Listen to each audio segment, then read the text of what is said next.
যে পৃথিবীর সবকিছু ধ্বংস হয়ে যাবে, কিন্তু এই পৃথিবীর জমিন থেকে কোরআন ধ্বংস হবে না। বলেন না সুবহানাল্লাহ। যদি আগুন লেগে ধ্বংস হয়ে যায়, ধ্বংস হয়ে যায়, যদি আগুন লেগে ধ্বংস হয় পৃথিবী সব বইয়ের দোকান, বিশ্ব থেকে হারাবে না পবিত্র কুরআন। আল্লাহু আকবার।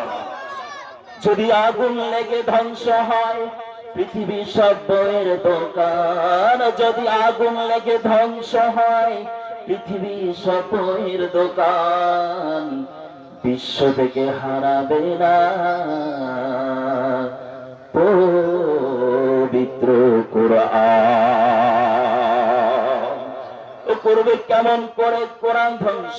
আগুনের তেজ আছে বিশ্ব ভরা অগণিত কুরআন হাফেজ।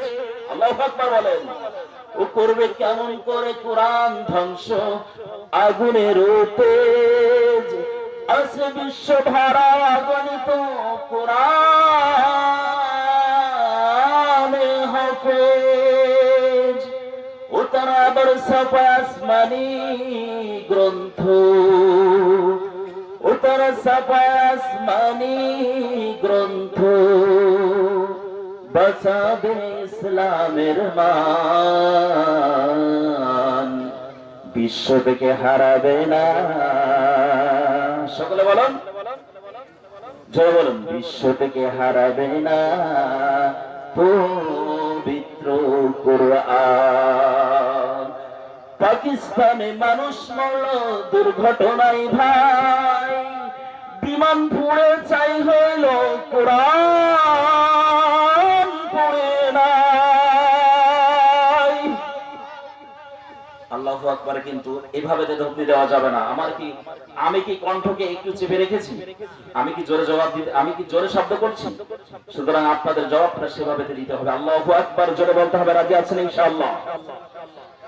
পাকিস্তানে মানুষ মরল দুর্ঘটনায় ভাই, ও বিমান পুড়ে চাই হইল কোরআন পড়ে নাই।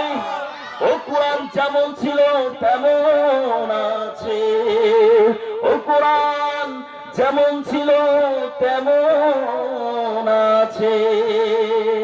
ও যার একটি সূরা হয়নি ম্লান, বিশ্ব থেকে হারাবে না পবিত্র কুরআন। আল্লাহু আকবার। বিশ্ব থেকে কি কোরআন হারিয়ে যাবে? কখনো নয়।